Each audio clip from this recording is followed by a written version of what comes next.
삭개오의 이야기를 바르게 해석하기 위해서는요, 누가복음 18장으로 거슬러 올라가야 합니다. 18장 18절에서 예수님이 누구를 만나시냐면 부자 관리를 만나십니다. 이 부자 관리가 예수님께 나와서 질문을 해요. 어떤 질문을 합니까? 선한 선생님이여, 내가 어떻게 하여야 영생을 얻을 수 있습니까? 내가 어떻게 하면 영생을 얻을 수 있습니까? 라고 예수님께 나와 질문을 합니다. 아마도 이 부자 관리는요, 영생에 관한 진지한 질문이 자신의 삶 가운데 있었던 것 같아요. 구원은 무엇인가? 영생은 무엇인가? 여기에 대한 진지한 질문이 자신의 마음속에 있었던 것 같습니다. 근데 중요한 것이 있는데요. 유대인의 관점에서 이 부자 관리는 100% 구원받는 사람입니다. 왜 그럴까요? 부자이기 때문에 그렇습니다. 유대인들의 관점으로 이 사람이 부자인 이유는요, 그가 하나님의 은혜를 많이 받았기 때문에, 하나님의 사랑을 많이 받았기 때문에 그가 부자다라는 생각이 있었습니다. 반면에 가난한 사람들은, 저 사람은 죄를 많이 지었기 때문에 하나님의 진노가 임하고 저주가 임해서 저 사람은 삶이 가난한 거야, 이렇게 생각하는 것이 유대인의 관점이었다라는 겁니다. 그러니까 이 부자 관리는 유대인의 관점으로 구원을 받을 수밖에 없는 사람. 왜요? 하나님의 사랑을 많이 있고 축복을 많이 받고 은혜를 많이 받아서 부자가 되었기 때문에 이 부자 관리는 구원을 100% 받을 수밖에 없는 사람이라고 유대인들은 생각하고 있었던 거예요. 게다가 이 사람은요, 모태신앙입니다. 늘 교회에서 자랐고 어려서부터 어머니 뱃속에서 자라왔어요. 20절에 뭐라고 말합니까? 함께 읽을까요? 시작.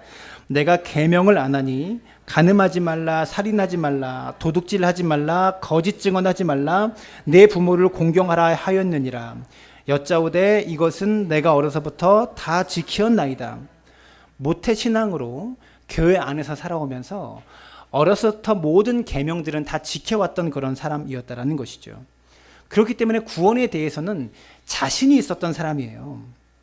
여러분, 어려서부터 모든 율법을 잘 지키고 살아온 유대인, 게다가 부자였던 사람이 유대인의 관점으로 100% 구원받을 것 같았던 이 사람이 예수님께 나와서 지금 질문을 하고 있네요. 근데 질문이 이상한 겁니다. 내가 무엇을 하여야 영생을 얻을 수 있습니까? 이렇게 질문하는 거예요. 유대인의 관점으로 이 사람은 이런 질문을 할 사람이 아니에요.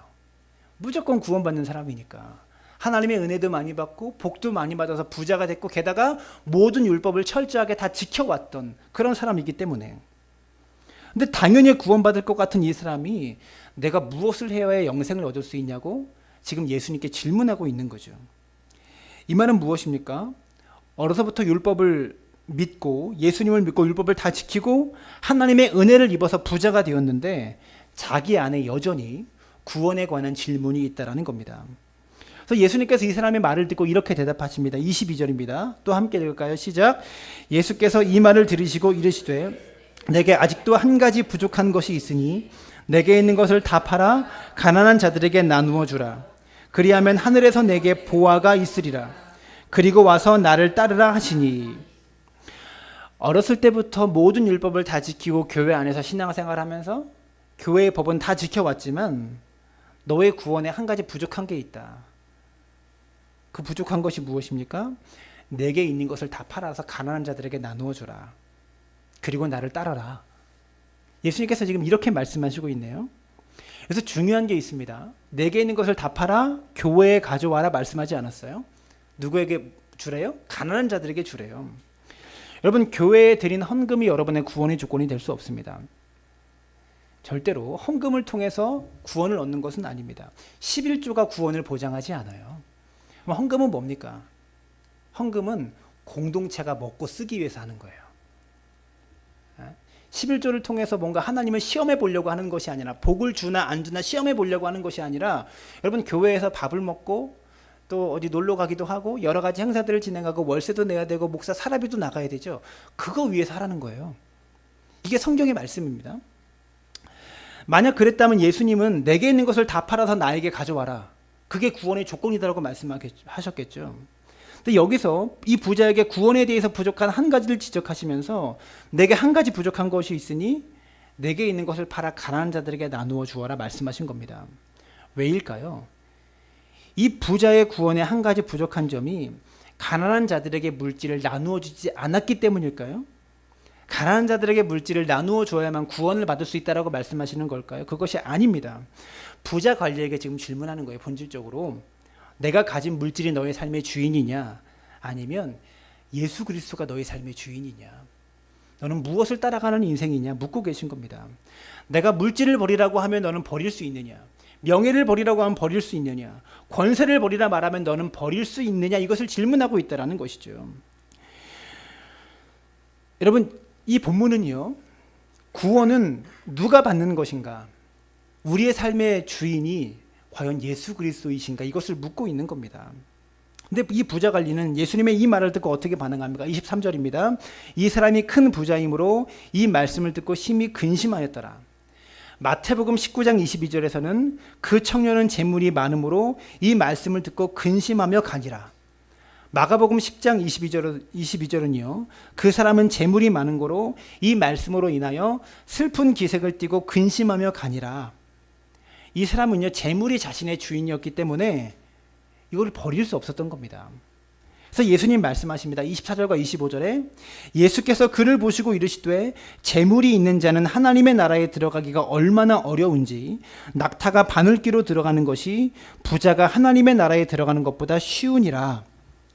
여러분, 유대인의 통념적인 구원에 대한 생각을 깨는 것이죠.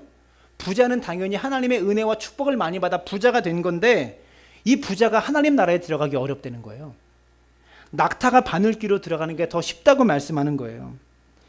부자가 천국에 들어갈 수 없다를 말하는 게 아니고요, 어렵다라고 말씀하고 있는 겁니다. 여기서 바늘귀는요, 바늘에 끼는 실, 그 구멍을 말하는 게 아닙니다. 무엇을 말하는 거냐면, 예수님께서 지금 유대인들의 유머를 인용하신 건데, 유대인들에게는 바늘문이라고 하는 문이 있었어요. 그게 뭐냐면 작은 짐승들이 출입하는 문입니다. 양이나 염소와 같은 작은 짐승들만 출입할 수 있는 그런 문이었어요. 우리 문화로 말하면 개구멍 같은 데라고 말할 수 있죠. 개나 고양이 같은 작은 짐승은 들어갈 수 있지만 덩치가 큰 짐승은 들어갈 수 없는 겁니다. 바늘귀라고 불리는 문으로 양이나 염소 같은 짐승은 들어갈 수 있지만 낙타는 들어갈 수 없는 것이죠. 절대로 들어갈 수 없습니다. 바로 낙타가 이 문으로 들어가기 어려운 것처럼 부자가 하나님 나라에 들어가기가 정말 어렵다. 물질을 따라가면서 예수도 따라가기가 어렵다라고 말씀하고 있는 거예요. 잘 보세요. 이 이야기가 오전에 일어난 사건입니다. 이에 대해서 이 부자 관리를 만나서 이 대화가 예수님께서 여리고로 가는 길에 오전에 아침에 일어난 일이에요. 그러니까 예수님께서 여리고로 들어가시는 길이라고 들어가시는 길에 이 부자 관리를 만난 거예요. 아직 여리고 들어가기가 전입니다. 그리고 35절을 보시면 여리고 가까이에 가셨을 때에 한 맹인이 길가에 앉아 구걸하다가 이렇게 말하고 있죠. 또 여리고에 거의 다 와서 우리로 말하면 화도 톨게이트 입구에, 이해가 되시면 고개를 한번 끄덕여 주세요. 아까 이 부자 관리는 화도 춘천 고속도로 중간쯤에서 만난 거고요. 이 한 맹인은요, 화도 톨게이트 바로 앞에서 입구에서 만난 거예요. 여기는 한 오후 한 12시나 뭐 한 2시쯤 됐을 겁니다.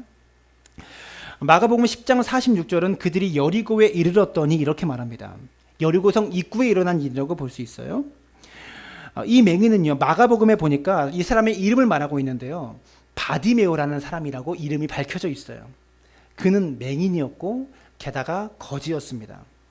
유대인의 관점에서 이 사람은 어떤 사람입니까? 절대로 구원받을 수 없는 사람이에요. 아까 부자 관리는 100% 누구나 구원받았다고 생각하는 사람이었고, 이 사람은 절대로 구원받을 수 없다고 생각하는 사람이었어요. 왜 그렇습니까? 거지는 죄를 지었기 때문에 하나님의 저주를 받아 거지가 되었고, 게다가 맹인이었잖아요. 어딘지 갑자기 기억이 안 나는, 누가복음인가 마가복음에 보면은 저 사람이 날 때부터 소경된 것이 부모의 죄입니까? 저 사람의 죄입니까? 라고 물어요. 그러니까 맹인된 건 역시도 죄 때문이라고 본 겁니다. 율법을 안 지켜서 저 사람이 저주를 받아 맹인이 되었다라고 생각했어요. 그러니까 이 맹인 거지 바디메오는 100% 구원을 절대 못 받는 사람이에요. 근데 이 사람에게 예수님께서 뭐라고 말씀하십니까? 42절 함께 읽습니다. 시작. 예수께서 그에게 이르시되 보라, 내 믿음이 너를 구원하였느니라 하시매, 이 맹인 거지에게 너 구원받았다라고 말씀하시는 거예요. 구원을 선포하시는 겁니다. 어떻게 이 맹인 거지가 구원을 받을 수 있었을까? 아까 부자는 뭐라고 말합니까? 재물이 많은 거로 근심하여 가니라. 재물을 버리지 못하여 주님을 따르지 못했던 거죠. 하지만 이 거지 바디메오는요, 마가복음 10장 50절에 보시면 겉옷을 내버리고 뛰어 일어나 예수께 나오거늘이라고 표현하고 있습니다. 거지에게 겉옷은요, 여러분 우리에게 이 겉옷이 뭔지는 모르지만 거지에게 겉옷은 생명과도 같은 겁니다. 생명을 유지해주는 전 재산이에요. 이스라엘은 낮과 밤의 일교차가 심해요. 낮에는 40도가 넘어가지만 밤에는 광야기 때문에 열이 다 식어서 영상 10도 밑으로 떨어집니다. 5도, 7도 이렇게 됩니다. 밤이 되면 이 겉옷을 이불로 사용해서 광야에서 덮고 자는 거예요. 거지가 체온을 유지하면서 잠을 잘 수 있는 유일한 도구, 생명 유지 장치가 이 겉옷이다라는 것이죠. 이 거지는 길에서 자는 사람이잖아요. 그래서 이 겉옷이 없으면 죽어요. 얼어 죽는 겁니다. 근데 이 맹인 거지는요, 예수께서 오셨다는 소문을 듣고 겉옷을 벗어 던진 거예요. 아까 부자는 재물을 버리지 못했고 지금 거지는 전 재산을 버린 겁니다. 유대인들의 생각 속에 100% 구원받는다고 생각했던 사람이 구원받지 못했고 100% 구원받을 수 없다라고 생각했던 거지에게 구원을 선포하시는 이해 못할 상황이 펼쳐지고 있는 거죠.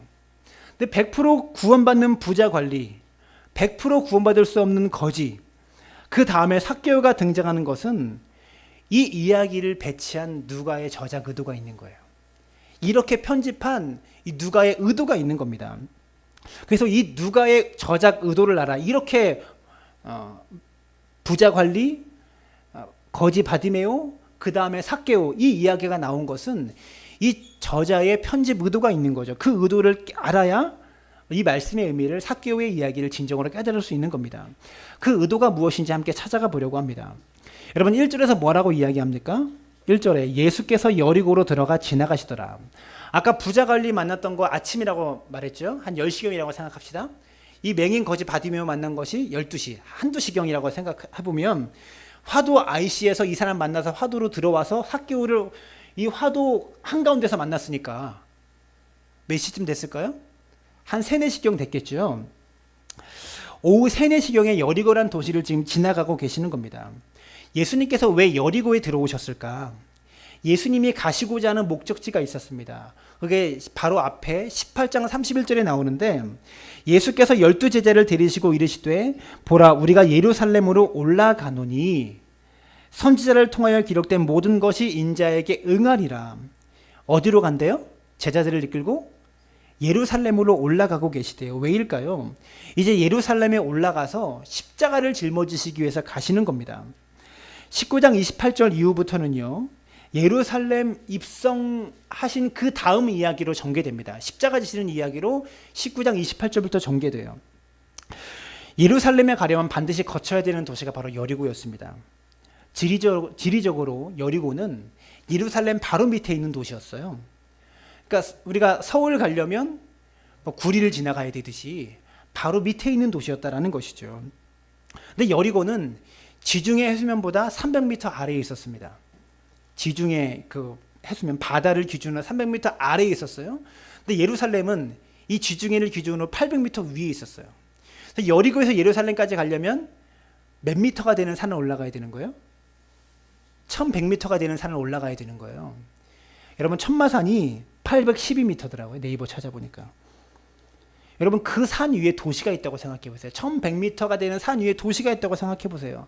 그래서 예루살렘은 천연의 요새였습니다.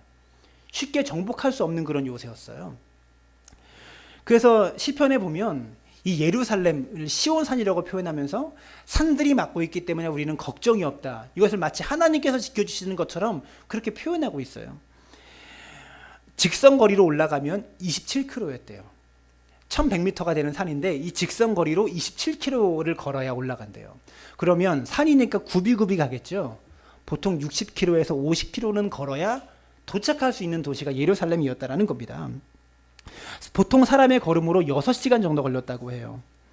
1100m가 되는 산을 오후 3시에 출발해서 걸어가기 시작하면 상중턱에서 밤을 맞겠죠. 어둠을 맞이하겠죠. 이해가 되세요? 고개를, 예. 그렇기 때문에 예수님은 이 여리고라는 도시에서 하룻밤 머물고 다음날 아침 일찍 채비를 하셔서 예루살렘으로 올라가셨어야만 했다라는 겁니다. 근데 누구 하나 예수님 우리 집에 와서 주무세요라고 방을 내주는 사람이 없는 거예요. 예수님께서 가시는 곳마다 몰려드는 사람이 참 많았을 겁니다. 그죠? 부자 관리를 만날 때도 많이 몰려 있었고, 맹인 거지 바디메오를 만나서 그의 눈을 뜨게 했을 때는 엄청난 인파가 그 사람 예수님 주변으로 몰렸을 거예요. 그리고 그 인파들, 바디메오를 고치신 직후였기 때문에 그 인파들을 끌고 말씀을 가르치시면서 지금 여리고 한가운데로, 화도 도시 한가운데로 들어오고 계신 거예요. 근데 누구 하나 예수님을 자기 집에 초대하는 이가 한 명도 없었다라는 것이죠. 이때 수많은 인파들 사이에 누가 등장합니까? 삭개오가 등장하는 거예요. 2절입니다. 삭개오라 이름하는 자가 있으니 세리장이요 또한 부자라. 삭개오의 프로필을 두 가지로 설명합니다. 첫 번째는 세리장이요라고 표현하고 있고, 두 번째는 부자다라고 이야기합니다. 여러분, 삭개오는 세리장입니다. 세리 중에서도 세리장이에요. 여러분, 세리장이 얼마나 높은 직책이냐면, 우리는 세리를 무슨 천한 사람, 경멸하는 사람으로 아는데 대단한 사람입니다.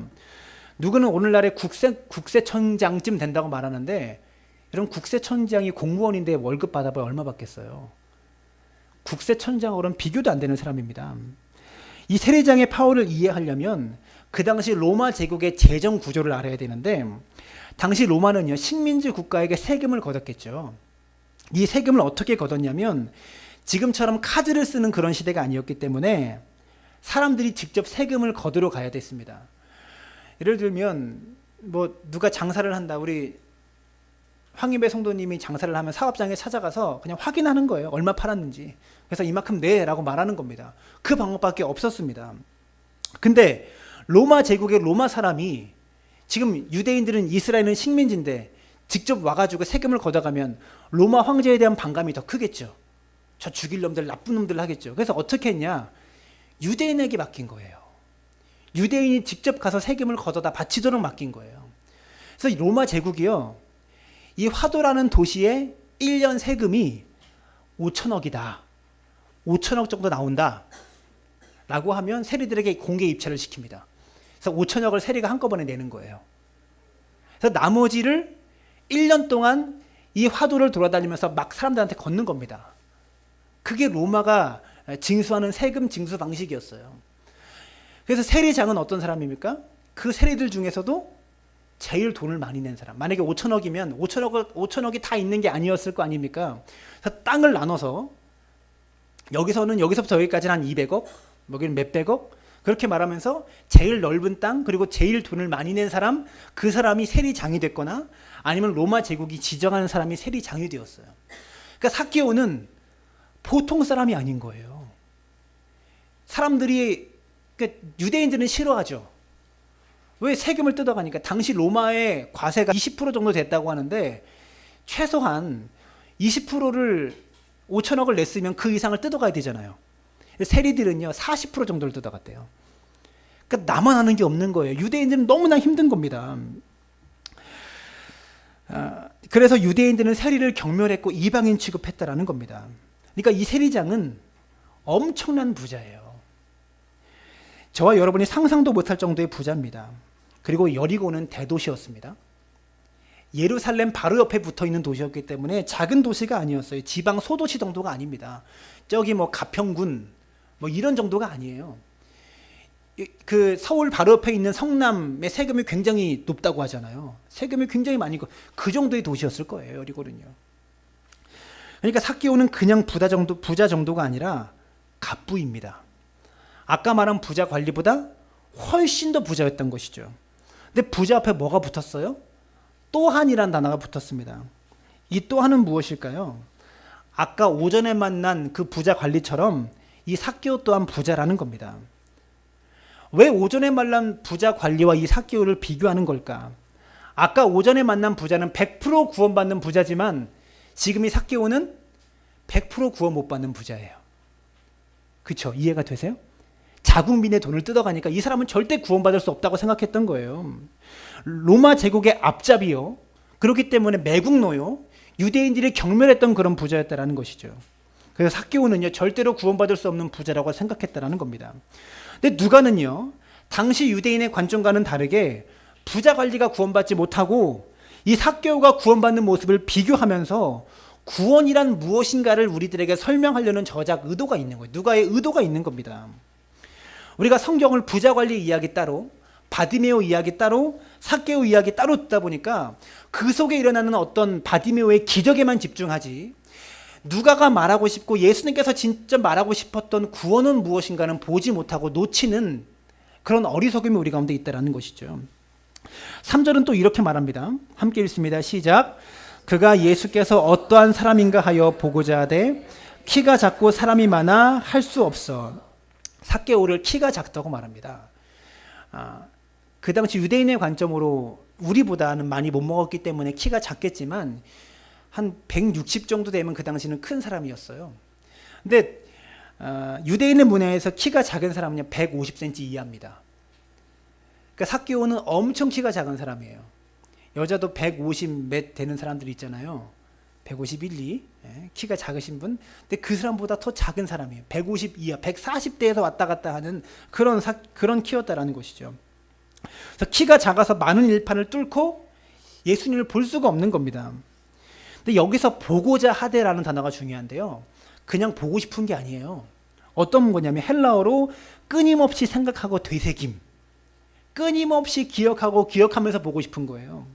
연구하며 마음속에 품고 계속 생각하고 있으면서 보고 싶은 거예요. 삭개오는 그냥 예수님에 대한 소문을 듣고 잠깐 궁금해서 보러 온 사람이 아니라 마치 사랑하는 사람을 기다리듯이, 정말 뭔가 그 사람을 만나서 대화하고 싶은 사람을 기다리듯이 예수님을 그렇게 기다렸던 그런 사람이다라는 겁니다. 4절을 보시면 앞으로 달려가 보기 위하여 돌 무화과 나무에 올라가니 이는 예수께서 그리로 지나가시게 되물어라. 삭개오가 나무 위에 올라가는 겁니다. 예수님을 보기 위해서. 여러분 잘 생각해 보세요. 이때 삭개오의 나이가 40대 중반입니다. 40대 중반의 남자가 게다가 사회적인 지위도 있고 경멸은 하지만 사회적인 지위도 있는 사람이에요. 명망도 있는 사람이, 한 가정의 가장이 예수님을 보기 위하여 나무 위에 올라간다? 이게 쉬울까요? 자기 체면 다 버린 거죠. 예수님 보려고. 우리는요, 삭개오가 방금 전에 나온 맹인 거지 바디메오처럼 사람들이 무시하는 사회적으로 소외감을 느끼는 사람이었을 것이라고 생각합니다. 근데 아니에요. 삭개오는 유대인들이 경멸하고 무시하고 욕하는 그런 존재였지만 유대인들이 감히 삭개오 앞에 가면요, 한마디도 못해요. 왜 그런지 아세요? 우리가 대기업의 행포를 욕하고 대기업 회장들을 욕하면서 삼성전자를 경멸하고 욕하지만 막상 이건희가 우리 앞에 와 있다. 한마디 할 수 있으세요, 여러분? 정주영 회장이 우리 앞에 있으면 한마디도 못하는 거예요. 그것과 똑같은 이치라는 겁니다. 근데 그런 삭개오가, 그런 사람이 예수님 만나기 위해서 자존심 다 버리고 뽕나무 위에 뽕나무가 아니죠. 돌 무화과 나무 위에 올라간 겁니다. 이건 쉬운 일이 아닙니다. 이 삭개오에게 예수님을 만나기 원하는 간절함이 있었다라는 것이죠. 왜일까요? 이 삭개오가 왜 예수님을 만나고 싶었을까? 유대인들은 세리를 경멸했습니다. 근데 누가복음 18장 11절에 보시면 뭐라고 유대인들이 기도하냐면 바리새인은 서서 따로 기도하여, 유대인들은요 따로 기도한 거예요. 이래도 하나님이여 나는 토색, 불의, 간음하는 자들과 같지 아니하고 이 세리와도 같지 아니함을 감사드립니다. 세리처럼 살지 않게 해주셔서 감사합니다라고 기도할 정도로 세리들을 싫어했다라는 거죠. 근데 예수님은 어떤 분이십니까? 세리와 죄인들의 친구로 알려져 있어요.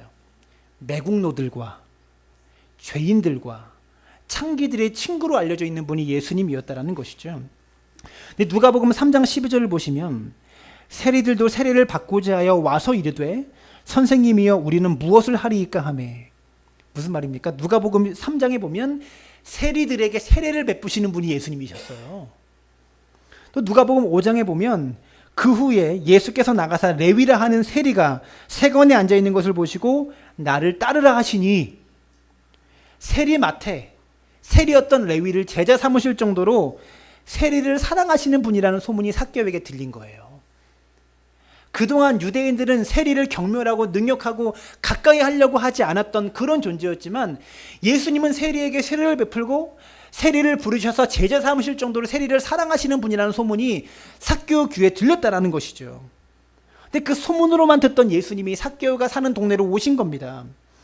그래서 삭개오는 자신의 지위, 명예, 신분을 다 잊어버리고 나무 위로 올라갈 수밖에 없었다라는 겁니다. 근데 5절에 보니까 예수께서 그곳에 이르사 쳐다보시고 이르시되 삭개오야 속히 내려오라. 내가 오늘 내 집에 유하여야 하겠다.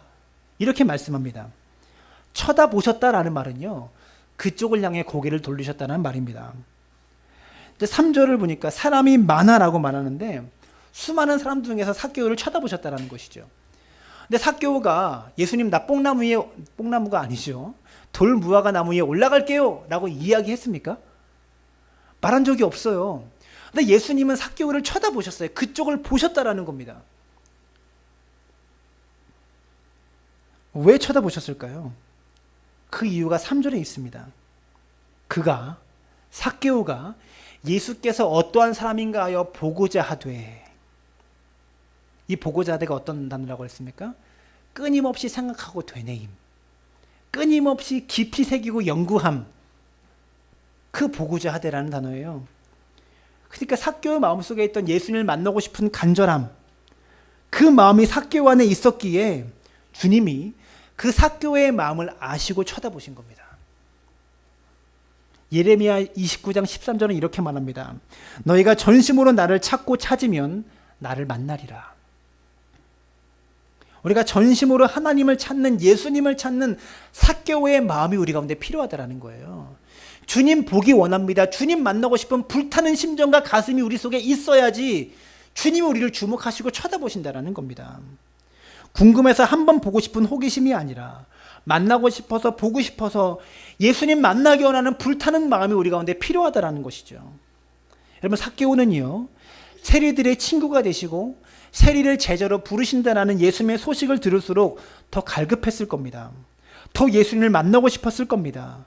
물질로는 채울 수 없는 예수님을 만나고 싶은 갈급함이 그의 마음속에 있었다라는 것이죠. 사랑하는 여러분, 좋은 교회가 어떤 교회일까요? 이 삭개오의 이야기를 보면서 좋은 교회가 무엇인지를 생각하게 하시더라고요. 좋은 교회는요, 사람들로 하여금, 성도들로 하여금 하나님을 만나기 원하는 간절함과 갈급함이 생겨나게 만드는 교회.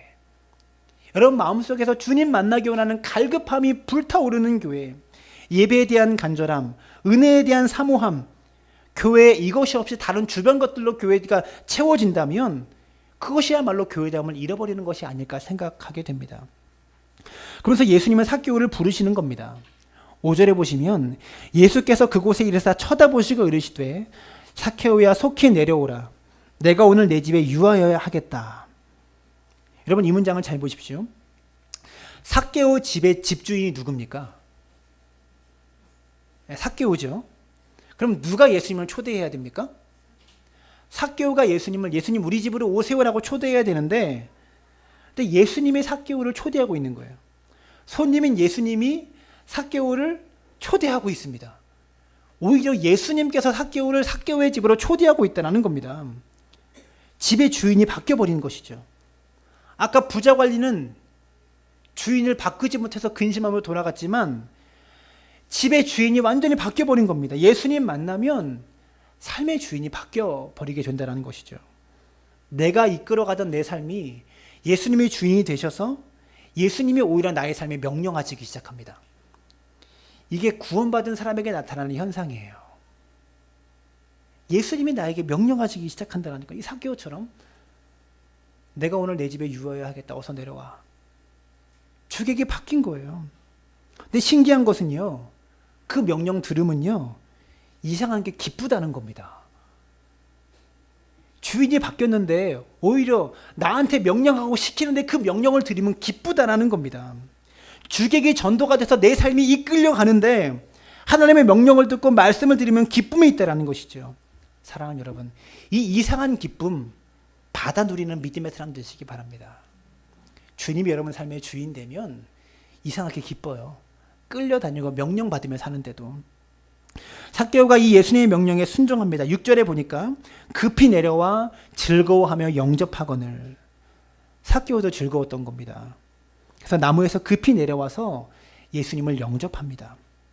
근데 사람들의 반응이 이상해요. 7절을 보시면 뭇 사람이 수근거려 이르되 저가 죄인의 집에 유하러 들어갔도다 하더라. 사람들이 수근거리기 시작하는 겁니다. 예수님께서 죄인의 집에 들어가더라고 수군대는 거예요. 왜 그러냐면 당시 유대 문화에 누군가와 함께 밥을 먹는다는 것은 나는 그 사람과 동일한 인물입니다. 동일한 위치입니다라고 무언의 선언을 하는 겁니다. 그래서 사람들이 어떻게 예수님께서 우리가 경멸하는 세리와 함께 밥을 먹을 수 있는가? 어떻게 겸상을 할 수 있는가? 수군거리기 시작했다는 것이죠. 예수님은 이 사람들의 반응에 개의치 않고 삭개오의 집에 들어갑니다. 근데 그 다음에 이어지는 8절을 보시면 갑자기 장면이 바뀌어 버려요. 이 7절과 8절 사이에 이 한 절 안에 2시간에서 3시간 정도의 시간적인 흐름이 있었을 거예요. 8절에 말하고 있는 서서라는 단어가 중요합니다. 삭개오가 돌 무화과 나무에 올라간 시간이 대략 3, 4시경이라고 이야기했죠. 지금 삭개오의 집에 들어갔을 때쯤은 한 저녁 5시쯤 되지 않았을까요? 그렇죠? 그러면 이 시간에 뭐 해야 될 시간입니까? 저녁 5시면? 예수님께서 여기서 주무시러 갔으니까 뭐 해야 될 시간입니까? 식사할 시간이잖아요. 식사하고 씻고 자겠죠. 유대인들은 하루에 밥을 몇 끼 먹을까요? 2끼 먹습니다. 오전 한 11시나 10시경에 아침 겸 저녁으로 그것을 먹고 한 5시경에 4시나 5시경에 저녁을 먹고 6시 되면 다음 날이에요. 그래서 하루에 2끼 먹어요. 그래서 이스라엘 사람들을 보면 뚱뚱한 사람이 별로 없어요. 그리고 또 뭐 고기도 안 먹으니까. 주로 밀가루만 먹으니까요. 오전에 아점으로 한 끼 먹고 저녁을 우리보다 이르게 먹습니다. 그럼 지금은 5시경이면 무슨 시간이에요? 식사 시간인 거예요. 자기 집에 들어온 예수님한테 삭개오는 당연히 식사 대접을 했겠죠. 그럼 밥 먹을 때 뭐 합니까? 밥만 먹습니까? 대화를 하겠죠. 밥을 먹으면서 나누었던 대화가 삭개오의 마음에 불을 지피고 삭개오의 마음에 결단을 일으킨 겁니다. 그래서 삭개오는 갑자기 밥을 먹다가 갑자기 일어나 쓰는 거예요. 딱 서가지고 예수님께 이야기하는 겁니다. 8절입니다. 함께 읽습니다. 시작. 삭개오가 서서 주께 여짜오되 주여 보시옵소서. 내 소유의 절반을 가난한 자들에게 주겠사오며 만일 누구의 것을 속여 빼앗은 일이 있으면 내 갑절이나 갚겠나이다. 밥을 함께 먹으면서 예수님과 나누었던 대화가 삭개오를 갑자기 서게 만들었어요. 그래서 이렇게 결단하게 만들었다는 겁니다. 내 소유의 절반을 가난한 자들에게 주겠사오며 만일 내가 누구의 것을 속여서 빼앗은 일이 있으면 내 갑절 갚겠습니다. 이렇게 고백하게 만들었던 거죠. 여러분, 예수님께서 삭개오에게 무슨 이야기 해주셨을까요? 어떤 얘기 했을까요? 아마도 아까 오전에 만난 부자 관리 얘기하지 않았을까요? 그리고 점심때 만난 바디메오 얘기해 주지 않으셨을까요? 제가 독백으로 이 밥상에서의 대화를, 예수님과 삭개오의 대화를 연기해 보겠습니다. 제가 예수님입니다. 여러분이 삭개오예요. 야, 삭개오야, 진짜 밥 맛있다. 근데 내가 오전에 여리고로 오는 길에서 부자 관원을 만났어. 한 10시경이었을 거야. 근데 그 부자 관원은 어려서부터 모태신앙이었고 모든 율법을 다 지켰고 교회 생활 열심히 했던 부자였단다. 근데 그 사람이 구원에 관하여 당연히 구원받을 것 같았던 그 사람이 내게 와서 물어보는 거야. 내가 어떻게 해야 영생을 얻을 수 있습니까? 놀랍지 않냐? 근데 내가 뭐라고 그랬는지 아니? 너에게 한 가지 부족한 것이 있다. 내게 있는 것을 다 팔아서 가난한 자들에게 나누어 주어라. 그리고 와서 너는 나를 따라라. 그랬단다. 근데 이 부자 관원이 슬픈 기색을 띠고 재물이 많아서 슬픈 기색을 띠고 그냥 가버리는 거야. 봐라 삭개오야. 부자가 하나님 나라에 들어가는 것이 얼마나 어려운지 낙타가 바늘구멍에 들어가는 것보다 더 힘들단다. 물질을 버리는 것이 그렇게 어려워. 그런데 낮에 만난 바디메오는 자기 전 재산인 겉옷을 벗어 던지고 나를 따르더라. 봐라 삭개오야. 구원은 물질의 많고 적음에 있는 것이 아니단다. 너의 삶의 주인, 물질, 명예, 권세 이런 것들을 버리고 나를 따라올 수 있는가? 나를 주인 삼을 수 있는가? 여기에 구원이 있단다. 이 말을 듣자마자 삭개오가 자리에서 벌떡 일어난 거예요. 예수님, 저는요 그 부자가는 그놈하고 다릅니다. 내 소유의 절반을 가난한 자들에게 주겠습니다. 누구의 것을 속여 빼앗은 일이 있으면 내 갑절에나 갚겠습니다. 이렇게 이야기하고 있는 거예요. 그 부자가는 못했지만 저는 가난한 자들에게 나눠주겠습니다. 그리고 혹시 내가 속여서 빼앗은 것이 있으면 내 갑절이나 갚겠습니다. 이것은 무엇을 의미할까요? 내 갑절이 무엇을 의미할까요? 여러분 출애굽기 22장 1절을 보시면 이런 율법이 있어요. 사람이 소나 양을 도둑질하여 잡거나 팔면 그는 소 한 마리에 소 5마리로 갚고 양 한 마리에 양 4마리로 갚을지니라. 이게 모세 율법이었습니다. 누군가를 속여서 도둑질을 하면 4배나 5배로 갚는 거. 근데 차마 삭개오가 5배는 못 물어줬나 봐요. 그래서 4배, 소의 기준을 못 맞추고 양의 기준을 맞췄던 것 같아요. 그러니까 삭개오는 정확하게 율법을 알고 있는 사람이었다는 것이죠. 4배로 갚겠습니다라는 고백은요, 삭개오 마음속에 진정한 회개를 의미합니다. 그냥 입으로만 회개한 것이 아니었어요. 배상하겠습니다. 진정으로 회개하겠습니다. 사람들 앞에서 공개적으로 회개하겠습니다라고 말한 거예요. 그 삭개오의 회개를 보시고 예수님이 삭개오에게 구원을 선포하십니다. 예수께서 이르시되 오늘 구원이 이 집에 이르렀으니 이 사람도 아브라함의 자손이로다. 여러분, 구원을 받으려면 뭐가 필요합니까? 삭개오와 같은 회개가 필요합니다. 잘못 살아온 자신의 삶에 대한 회개가 필요하다는 것이죠. 입으로만의 회개가 아니라 마음으로만의 회개가 아니라 삶을 전환하는, 인생을 전환하는 진정한 회개가 우리 가운데 필요하다는 것이죠. 내 삶의 주인이 하나님이 되어야 합니다. 여러분, 사람들에게 회개하는 게 왜 중요할까요? 구원은 나 혼자 받고 끝나는 것이 아니기 때문에 그렇습니다. 삭개오가 이렇게 가난한 자들에게 물질을 나누어 준다는 이 마음이 왜 중요할까요? 구원받는 사람에게. 하나님께서 우리에게 구원을 주시고 은혜를 주시고 성령을 주시는 이유가 무엇입니까? 내가 받은 구원 가지고 다른 사람도 구원하라는 말입니다. 내가 받은 은혜 가지고 다른 사람에게 은혜를 베풀라는 겁니다. 내가 받은 성령 가지고 다른 사람에게 성령을 전환하고 우리에게 부어주시는 겁니다. 내가 받은 구원이 나에게만 머물러 있다면 여러분의 구원은 가짜일 수 있습니다. 내가 받은 구원은 반드시 흘러가게 되어 있습니다. 강물처럼, 은혜의 강물처럼 내가 받은 은혜는 반드시 누군가에게 흘러가게 되어 있다는 겁니다. 오늘 삭개오는 구원을 경험한 후에 자기가 받은 구원과 은혜를 흘려보내는 자가 되었다는 것이죠. 자기가 가진 것들을 다른 가난한 자들에게 흘려보내는 자가 되었습니다. 우리의 삶에 이러한 은혜가 있게 되기를 주님의 이름으로 부탁을 드립니다. 여러분, 사람들은요, 돈 있는 사람에게 돈을 쓰려고 합니다. 왜 그렇습니까?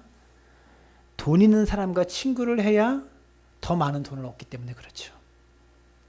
권세가 있는 사람은 권세 있는 사람에게 권세를 쓰려고 합니다. 왜 그렇습니까? 권세 있는 사람하고 친구를 해야 더 많은 권세를 얻기 때문에 그렇습니다. 근데 예수님은 무식쟁이 어부들과 고아와 과부들의 친구가 되셨습니다.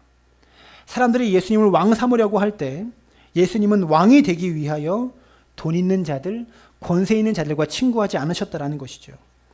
예수님 곁에 돈 있는 사람들이 몰려왔지만 부자 관원 대신에 맹인 거지 바디메오를 선택하셨고 삭개오를 선택하시는 분이 예수님이셨다라는 겁니다. 부자와 나사로의 이야기에서 부자 대신 부자 집에서 일하는 나사로를 선택하신 분이 예수님이셨다라는 겁니다. 우리 사랑나무 교회가 이런 교회가 되어야 한다는 것이죠. 가난한 자들을 향하는 교회, 헐벗고 굶주린 자들을 향하는 교회, 세리와 과부의 친구가 되어지는 그런 교회. 우리는 늘 개인의 구원만을 강조해 왔습니다. 그러다 보니 나만 구원받고 천국 가면 돼, 그럼 끝이야, 이렇게 생각하는 것이 우리의 신앙이었다는 것이죠. 이런 신앙은요, 거룩해 보이지만, 구원에 대한 간절함이 있는 것처럼 보이지만 이기적인 신앙입니다. 구원받은 사람의 눈에는 아직 구원받지 못한 다른 사람이 보여야 합니다. 은혜 받은 사람 눈에는 은혜 받지 못한 다른 사람이 보여야 된다는 것이죠. 가난과 기근에 허덕이는 또 다른 사람이 보일 수밖에 없다는 겁니다. 기억하시길 부탁을 드립니다. 우리의 신앙이 낮은 곳으로 향하고 우리 교회가 낮은 곳으로 향하는 그런 교회가 되어지기를 주님의 이름으로 축원합니다. 한 가지만 더 말씀드리겠습니다. 세 사람을 예수님의 차례로 만났습니다. 근데 세 번째 등장하는 이 부자의 이름 삭개오는 성경에 기록되어 있어요. 정확하게 이름이 기록되어 있습니다. 두 번째 등장하는 맹인 거지의 이름이 바디메오라고 마가복음에 기록되어 있어요. 이름이 정확하게 기록되어 있습니다. 중요한 것은요, 당시 사람들이 경멸했던 세리의 이름이 성경에 기록되고요, 당시 사람들이 손가락질했던 거지의 이름이 성경에 기록되어 있는데, 사복음서를 아무리 뒤져봐도 이 부자 청년의 이름이 기록된 곳이 아무것도 없어요. 마태복음에서는 한 청년, 누가복음에서는 한 부자, 마가복음에서는 한 관원이라고 나오지 어디에도 이 처음 만난 부자 청년의 이름이 기록된 곳이 없다라는 것이죠. 이거 역시 의도적입니다. 오래전에 부자와 나사로의 이야기를 설교하면서 이런 말씀 드린 적이 있습니다. 하나님이 기억하시는 이름이 있고 기억하시지 않는 이름이 있다. 천국 생명책에 기록되는 이름이 있고 기록되지 않은 이름이 있어요. 부자 관리, 천국 생명책을 성경 속에 보여주고 있는 거예요. 하나님께서. 당시 사람들은 분명히 부자 청년의 이름은 기억하고 있었겠지만 성경 기자는 의도적으로 이 부자 청년의 이름을 기록하지 않았다는 것이죠. 반면에 바디메오는, 삭개오는 이름이 기록되고 기억되고 있습니다.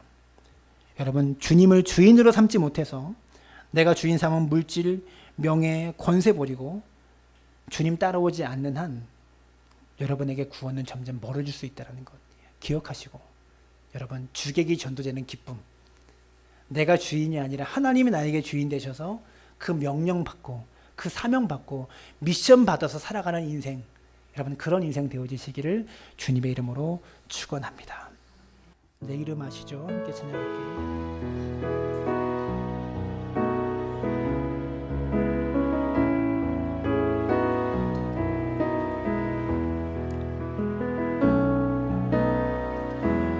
나를 지으신 주님, 내 안에 계셔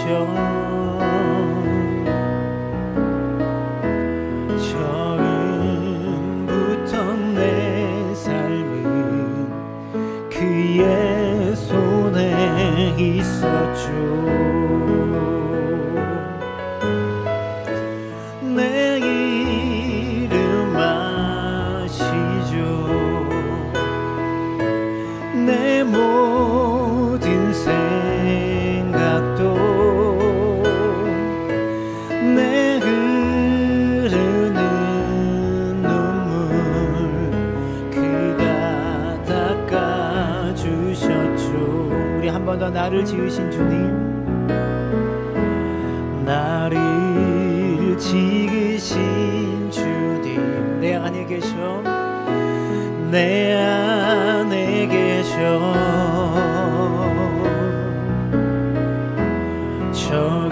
처음부터 내 삶은 그의 손에 있었죠. 내 이름 아시죠? 내 이름 아시죠. 내 모든 생각도 내 흐르는 눈물 그가 닦아주셨죠. 사랑하는 여러분, 오늘 교회 안에 희한한 교리가 있습니다. 참 희한한 교리가 뭐냐면 구원의 확신이라는 이야기입니다. 난 예수 믿으니까 구원의 확신이 있으니까 지금 죽어도 천국 갈 수 있으니까 나는 당연히 구원받았어. 이게 뭡니까? 자기 최면이지. 과연 하나님이 여러분의 이름을 기억하고 계실까요? 이 부자 관리는 하나님께, 예수님께 이름이 기억되지 않았습니다. 재물을 버리지 못해서, 삶의 주인을 예수님 삼지 못해서. 근데 바디메오와 삭개오는 성경 속에 그 이름이 분명히 기록되어 있다는 겁니다. 생명책에 이름이 기록되듯이 하나님 말씀 속에 예수님의 기억하는 이름이 되었다는 것이죠. 유대인들이 무조건 구원받을 거야, 저 사람에게는 100% 구원이 있을 수밖에 없어 생각했던 그 모태신앙, 부자 관원, 그 사람 예수님 기억하지 않으셨습니다. 사랑하는 여러분, 오늘 우리는 구원에 관한 참 아니라는 생각을 갖고 있지는 않은지, 정말 내가 내 삶의 주인이 예수님인지, 삭개오야 내려오라, 내가 오늘 내 집에 유하여 하겠다. 마치 자기가 집주인인 것 마냥 행세하시는 그 예수님을 받아들일 수 있는지, 내 삶의 주인인 것처럼 행세하는 그 예수님을 내가 받아들일 수 있는지, 여러분 그 명령 받으면서 기쁘면 구원의 증거입니다. 그 명령 받으면서 이상한 기쁨이 일어나고, 그 명령 받고 그 사명 받으며 그 사명 따라 그 명령 따라 살아가기로 작정하는 게 구원입니다. 결코 오늘 죽어도 천국 갈 수 있어, 그게 구원 아닙니다. 그건 자기 최면입니다. 정말 내 인생의 주인이 주님이신가를 점검해 보았으면 좋겠습니다. 그래서 하나님, 세상의 모든 것 다 버리고 자식도 버리고, 베드로가 다 버리고 그물을 버려두고 쫓아갔던 것처럼 난 정말 주님 따라갈 수 있는가? 여러분 그렇게 주님 따라갈 수 있는가를 점검하며, 자신의 구원을 점검하며, 하나님 오늘 나의 삶 가운데 이 삭개오에게 선포하셨던 것처럼 오늘 구원이 이 집에 이르렀도다라고 고백하신 그 예수님의 선포처럼 나의 예배 속에, 나의 삶 속에 그 삭개오의 구원을 경험할 수 있는 믿음의 사람 되도록 주께서 역사하시고 붙잡아 달라고 우리 마음을 담아서 함께 기도하며 나아갑니다. 살아계신 아버지 하나님, 오늘 구원이 이 집에 이르렀으니 이 사람도 아브라함의 자손이로다 말씀하셨던 것처럼 하나님이여, 진정한 구원이 나의 삶 가운데 임하게 하여 주시옵소서. 하나님이여, 내 삶의 주인을 버리고 정말 예수님을 나의 삶의 주인 모시고 그분의 명령 따라 내 삶의 주인처럼 행세하시는 그분의 명령을 받으며, 그분의 미션을 받으며, 그분의 사명을